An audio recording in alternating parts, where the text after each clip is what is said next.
Mesdames, Mesdemoiselles et Messieurs, bonjour, bonsoir, bienvenue à notre journal d'information de l'Apareco TV. L'Apareco TV, la chaîne de la résistance patriotique congolaise. Le journal de cette semaine, dont voici sans plus tarder les grands titres. Les obsèques d'Étienne Tshisekedi, le bras de fer entre le gouvernement et le rassemblement autour du retour de la dépouille de Tshisekedi à Kinshasa se poursuit. Katumbi annonce son retour en RDC avec la dépouille d'Étienne Tshisekedi. Chez Okitundu lui réplique que le cas de Moïse Katumbi n'est pas encore réglé. L'invasion rwandaise du Kivu se poursuit. 21 Rwandais arrêtés en possession des cartes d'électeurs congolais à Goma. Le plan de déstabilisation de l'Est de la RDC par la recrudescence de la violence se confirme. La MONUSCO vient de reconnaître enfin le retour des troupes du M23 dans le Kivu. Bradage des forêts en RDC, Greenpeace accuse le gouvernement congolais de violer secrètement son propre moratoire de 2002 concernant l'octroi des titres forestiers. Et sur le plan international, Afrique du Sud, le discours à la nation de Jacob Zuma tourne à la bagarre générale entre les parlementaires au sein même de l'Assemblée nationale. États-Unis d'Amérique, Donald Trump et ses décrets qui ne passent pas. Le président américain remet en cause la loi sur les minerais de la guerre en RDC.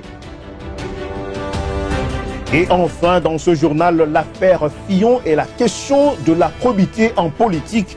En Suède, il a suffi pour un élu d'avoir bu 2 verres de vin en trop pour être forcé à démissionner. Les détails de tous ces titres dans quelques instants.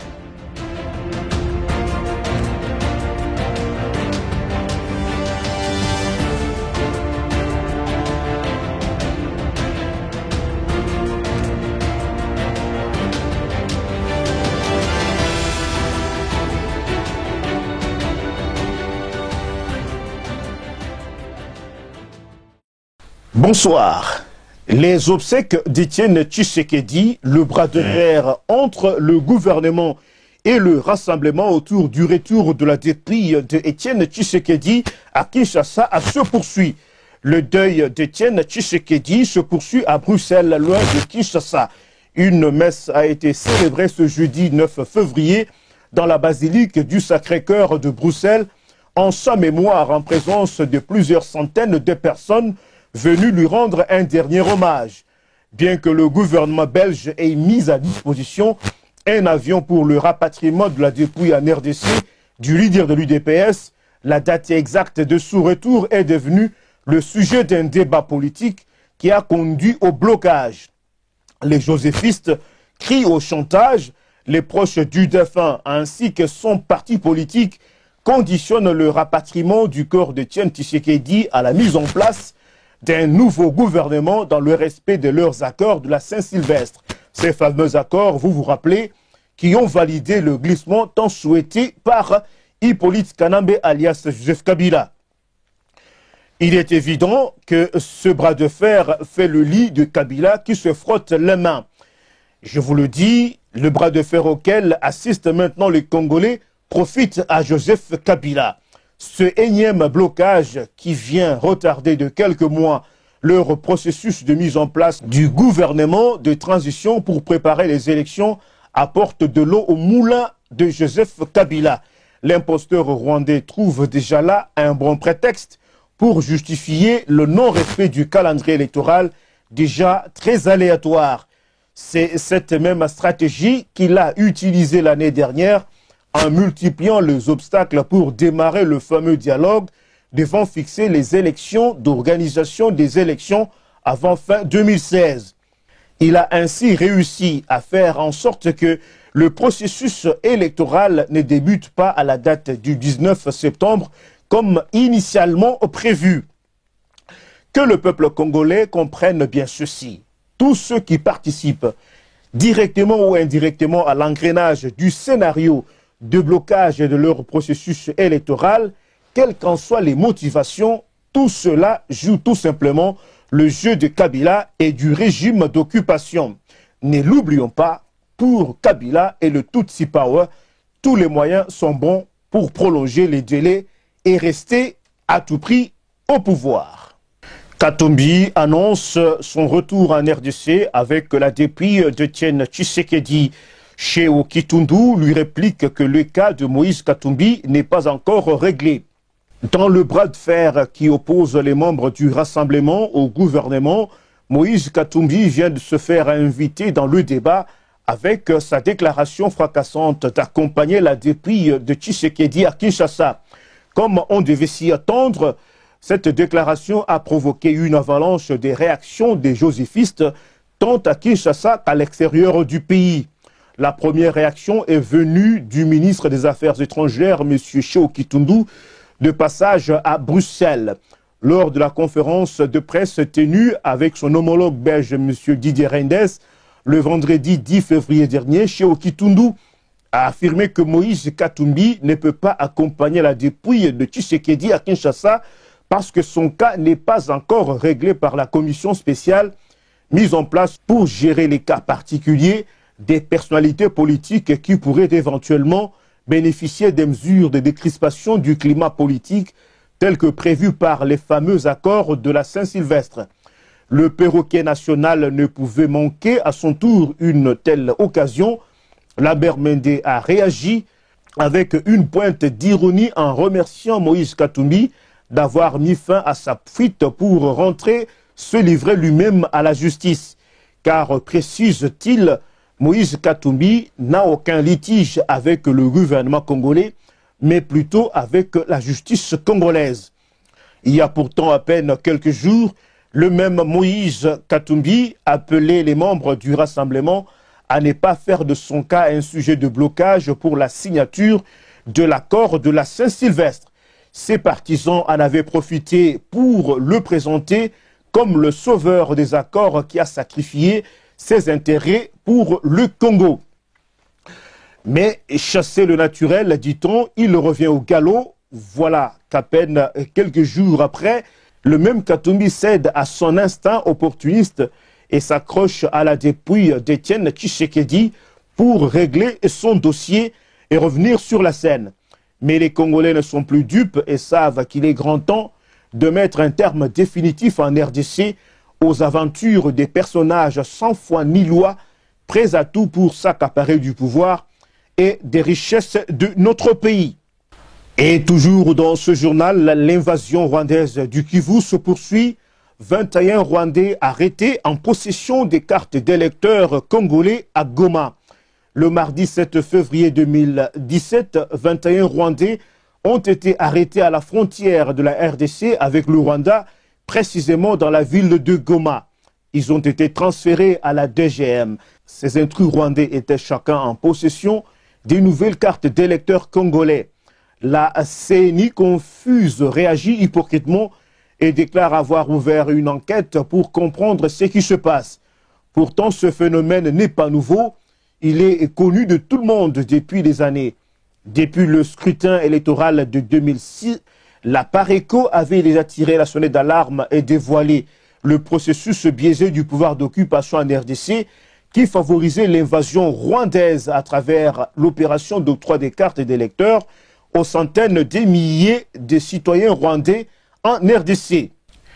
Comme exemple concret de cette fourberie, la PARECO avait en effet publié en 2006 une série de documents appartenant à un Rwandais dénommé Pierre Nzita Bakuze, dont notamment sa pièce d'identité rwandaise ainsi que sa carte d'électeur rwandais. Et le même individu détenait en même temps une carte d'impôt de la RDC et une attestation de perte de pièces congolaises qui lui permettait d'avoir une carte d'électeur en RDC. Cette astuce fait de lui, dans le contexte actuel, un citoyen congolais à part entière. Nous ne le dirons donc jamais assez, la RDC est un pays occupé et aucune élection organisée dans ce contexte ne sera crédible. Les occupants qui tiennent le pays ne feront rien qui compromette leur pouvoir d'occupation. La classe politique congolaise engagée dans cette voie doit cesser d'induire le peuple congolais en erreur.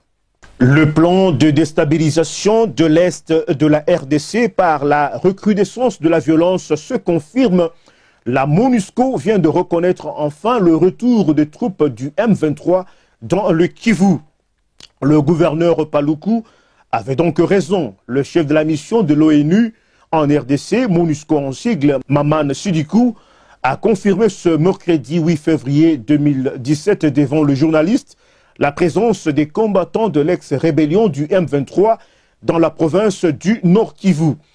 La force onusienne vient de prouver que malgré plus d'1 milliard d'euros dépensés par an pour son maintien en RDC et malgré tous les moyens logistiques sophistiqués, avions avec caméras, drones et hélicoptères et l'impressionnant effectif dont il dispose, un simple gouverneur de Kanambe peut être mieux informé sur les mouvements et la présence des forces négatives sur cette partie du territoire congolais que la MONUSCO est pourtant censée surveiller.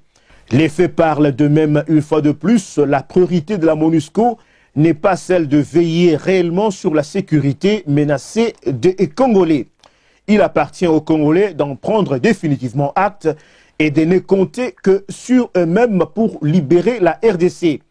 D'après les informations recueillies par la PARECO, la présence des M23 à nouveau dans cette zone, après que le gouvernement congolais se soit tellement vanté de les avoir défaits il y a quelques mois, n'a rien de fortuit. Ces opérations militaires visent la déstabilisation de la RDC et elles sont commanditées par Joseph Kabila et le Tutsi Power à partir de Kigali au Rwanda. Pour se maintenir au pouvoir après le glissement que le rassemblement vient de lui offrir, Hippolyte Kanambe joue désormais sur deux tableaux. D'un côté, il retarde le processus électoral en utilisant tous les stratagèmes possibles et de l'autre, il entretient minutieusement l'insécurité. Son ambassadeur à l'ONU a d'ailleurs déjà commencé à préparer l'opinion internationale en brandissant ces phénomènes comme source de retard au processus électoral prévu pour cette année. Comme la PARECO l'a maintes fois stigmatisé, Kabila et le lobby Tutsi tirent les ficelles de tout le processus politique en cours en RDC et ils en impriment le tempo à leur regret. Ils le bloquent le processus en provoquant des crises entre les politiciens congolais d'une part et ils créent l'instabilité en provoquant des guerres et des massacres d'autre part. Ce cercle vicieux ne sera brisé que par la pression du peuple congolais qui devra prendre son destin entre ses mains. Bradage des forêts en RDC, Greenpeace accuse le gouvernement congolais de violer secrètement son propre moratoire de 2002 concernant l'octroi des titres forestiers. Le gouvernement congolais fait l'objet de nouveaux scandales. L'ONG Greenpeace l'accuse de mettre en péril lui-même les forêts du bassin du Congo en violant le moratoire concernant l'octroi des titres forestiers au moment de l'initiative pour les forêts d'Afrique centrale. CAFI est en train de décaisser 200 millions de dollars américains au profit de la République démocratique du Congo pour la protection des forêts. Les accusations de Greenpeace sont très précises. Des concessions illégales ont été attribuées de manière irrégulière à Faustin Lokimba Litalema, conseiller à la présidence de la République, et Jacques Mokako Nzeke, député national par l'ancien ministre de l'Environnement, Robert Bopolo Mbongeza. Faustin Lokinda est actuellement conseiller chargé de l'agriculture du président Joseph Kabila et est aussi président du conseil d'administration du groupe des bâtisseurs du Congo, GBC en sigle, lequel a bien sûr obtenu une concession de 162 936 hectares sur 25 ans dans la province de la Chopo. L'ONG ajoute avoir, je cite, mis à la disposition du procureur général de la République des éléments de ces illégalités qui mettent en évidence l'incohérence du gouvernement congolais qui souhaite obtenir l'appui financier de CAFI tout en négligeant complètement le moratoire de 2002. Cette louable démarche de cette ONG met une fois de plus à nu l'esprit de prédation qui caractérise les membres du régime d'occupation de la RDC. Mais malheureusement, il est évident que cette plainte de l'ONG contre les caciques du pouvoir auprès d'une justice congolaise complètement inféodée à Kanambé n'aura aucun résultat. Seule la libération de la RDC mettra bien sûr fin à ce pillage et mettra que Kabila et ses collabos complices soient poursuivis et condamnés. Et sur le plan international de ce journal, Afrique du Sud, le discours à la nation de Jacob Zuma tourne à la bagarre générale entre les parlementaires. Ce jeudi 9 février, le président sud-africain Jacob Zuma devait prononcer son discours annuel à la nation devant les parlementaires sud-africains. Mais c'était sans compter avec la détermination de ses farouches opposants, les députés de la gauche radicale, les combattants pour la liberté économique EFF. Pendant une heure, ils ont pratiquement empêché le président sud-africain de s'exprimer en le chahutant systématiquement et en l'appelant à démissionner. Il a alors été décidé de faire appel à une trentaine d'agents de sécurité pour les expulser tous par la force. Il s'en est suivi une bagarre générale dont les images sont en train de faire le tour du monde. Ces députés étaient particulièrement en colère contre le président Zuma, qui a été reconnu en mars 2016 coupable de violation de la Constitution pour avoir fait payer par le Trésor public des travaux de la modernisation de sa résidence privée. Il a depuis remboursé un demi-million d'euros, mais cela ne représente qu'une partie des sommes engagées dans cette affaire. L'année 2016 a été épouvante pour Jacob Zuma, présumé coupable de violation de la Constitution. Il a aussi été considéré comme le principal responsable de la défaite électorale en août 2016 de son parti politique, l'ANC, qui a été mis en minorité dans 4 des 6 plus grandes villes du pays. Enfin, en octobre 2016, la publication d'un rapport officiel a mis en avant ses relations troubles avec les Gupta, une très riche famille d'origine indienne. Et toujours en Afrique du Sud, le salaire minimum à 244 € sera appliqué en 2018. Les syndicats et le gouvernement sud-africain sont parvenus à un accord pour l'entrée en vigueur d'un salaire minimum d'à peu près 3 500 rand par mois en mai 2018, soit 244 €, a indiqué ce mercredi le vice-président sud-africain Cyril Ramaphosa. Ce membre important de l'ANC, le parti au pouvoir, a assuré publiquement que cette mesure qui divisait le patronat et les syndicats de salariés sera en vigueur à partir de mai 2018. Toujours dans notre page internationale, États-Unis, Donald Trump et ses décrets qui ne passent pas. Le président américain remet en cause la loi sur les minéraux de la guerre en RDC. Il y a quelques jours, le président national de la PARECO, M. Honoré Mbanda Nzamboko Atumba, avait publié une analyse portant sur la vision politique de Donald Trump en Afrique. Il avait insisté sur le fait que la question pour les Américains n'est pas de savoir ce qui est bon ou mauvais, mais plutôt de savoir ce qui est surtout utile et efficace pour les États-Unis d'Amérique. L'application du slogan « America First » tel que l'entend l'administration américaine, révèle le caractère amoral de la politique des États-Unis, avait souligné le leader de la PARECO. Aujourd'hui, les faits lui donnent raison. Le nouveau président américain Donald Trump vient de prendre une décision qui remet en cause la loi sur les minéraux de la guerre en RDC. Cette loi Dodd-Frank oblige depuis 2010 les entreprises américaines cotées en bourse à publier d'une part c'est qu'elle verse aux États miniers et elle devait d'autre part être en mesure de remonter toute la chaîne d'approvisionnement des pièces composant leurs produits pour s'assurer qu'elles ne contiennent pas de tantale, d'étain, de tungstène ou d'or qui pourraient avoir financé les groupes armés en République démocratique du Congo. Cette disposition de la loi, bien que relativement imparfaite, allait pourtant dans le bon sens pour éviter que la RDC ne soit totalement livrée à la gloutonnerie des différentes multinationales sans foi ni loi qui ne tiennent pas compte de leur implication directe ou indirecte dans le massacre des populations locales pour des minéraux de sang. Les Congolais doivent absolument prendre la mesure de cet acte qui est en soi un message fort de Donald Trump à notre population, à savoir qu'il traitera avec ceux qui pillent la RDC s'il le faut, à partir du moment où cela est dans l'intérêt des USA. Ce n'est donc pas Donald Trump qui viendra mettre de l'ordre en République démocratique du Congo à la place des Congolais eux-mêmes. Et toujours dans le cadre de ces décrets de Donald Trump, l'application du décret de Trump contre 7 pays à majorité musulmane suspendu en appel par la justice américaine. Le décret très controversé de Donald Trump concernant le refus d'entrée aux USA aux ressortissants de ce pays à majorité musulmane a été attaqué en justice puis suspendu par un juge fédéral. On apprend à présent que l'administration Trump, qui avait fait appel à cette décision, vient d'être déboutée. Restons toujours dans notre page internationale, l'affaire Fillon en France et la question de la probité en politique.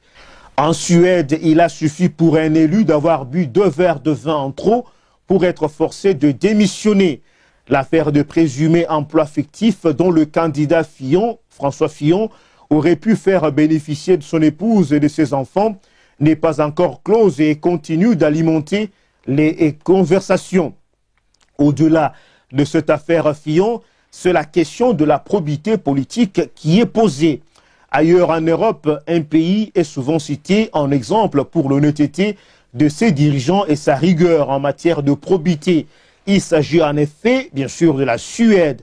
Ce principe de probité morale en politique est tellement ancré dans la société suédoise que les hommes politiques qui ont eu à connaître quelques écarts n'attendent pas forcément que la pression vienne de la population pour en tirer les conséquences qui s'imposent. Et par exemple, en 2016, au beau milieu du mois d'août, l'étoile montante du Parti social-démocrate, la ministre de l'enseignement secondaire et de la formation des adultes, Aïda Adzalik, annonce sa démission au cours d'une conférence de presse. La plus jeune ministre de l'histoire de la Suède, nommée 2 ans plus tôt, à seulement 27 ans, confesse émue avoir commis la plus grande erreur de sa vie. Elle révèle avoir été contrôlée par la police de Malmö au volant d'une voiture avec 0,2 g d'alcool par litre de sang. Tout juste la dose constituait un délit au regard du droit suédois, relate la chaîne BBC. 2 verres de vin qui donnent un coup d'arrêt à son ascension politique. Tous ces exemples résonnent-ils dans la tête des politiciens congolais? À voir leurs différents comportements, il y a de quoi en douter. Ces faits devraient interpeller particulièrement la classe politique congolaise où ces valeurs sont totalement méconnues. On trouve par contre en RDC un chef d'État imposteur, voleur, assassin et usant de fausses identités, des ministres repris en justice, des députés accusés de détournement et d'abus du bien public, des corruptions publiques des ministres, députés, des hommes politiques du pouvoir comme de l'opposition, par le chef de l'État, des généraux accusés d'assassinats et des massacres des masses qui demeurent toujours impunis. Le monde politique de la RDC est devenu ce marigot où aucune valeur politique, aucune valeur morale n'a plus de place. La vertu est devenue une faiblesse et l'immoralité la norme, une fierté ou même une condition de réussite. C'est pourquoi la PARECO prône la refondation des valeurs de base d'une société qui place l'intérêt de l'homme congolais au centre. Et une telle société n'est concevable qu'après la libération de la RDC, mais pas avant. Voilà, c'est la fin de ce journal, mesdames, mesdemoiselles et messieurs. Mais avant de nous séparer, en revoici les grands titres. Politique intérieure, les obsèques d'Étienne Tshisekedi, le bras de fer entre le gouvernement et le rassemblement autour du retour de la dépouille de Tshisekedi à Kinshasa se poursuit. Katumbi annonce son retour en RDC avec la dépouille d'Étienne Tshisekedi. Cheo Kitundu lui réplique que le cas de Moïse Katumbi n'est pas encore réglé. L'invasion rwandaise du Kivu se poursuit. 21 Rwandais arrêtés en possession des cartes d'électeurs congolais à Goma. Le plan de déstabilisation de l'Est de la RDC par la recrudescence de la violence se confirme. La MONUSCO vient de reconnaître enfin le retour de troupes du M23 dans le Kivu. Bradage de forêt en RDC, Greenpeace accuse le gouvernement congolais de violer secrètement son propre moratoire de 2002 concernant l'octroi des titres forestiers. Politique internationale, l'Afrique du Sud, le discours à la nation de Jacob Zuma tourne à la bagarre générale entre les parlementaires au sein même de l'hémicycle. États-Unis d'Amérique, Donald Trump et ses décrets qui ne passent pas. Le président américain remet en cause la loi sur les minéraux de la guerre en RDC. Et enfin, dans ce journal, l'affaire Fillon en France et la question de la probité en politique. En Suède, il a suffi pour un élu d'avoir bu 2 verres de vin en trop pour être forcé de démissionner. C'est la fin de ce journal. Merci de l'avoir suivi. Quant à moi, Grégoire Ouattoupa, je vous retrouverai dans nos éditions prochaines. Bonsoir chez vous et à la prochaine.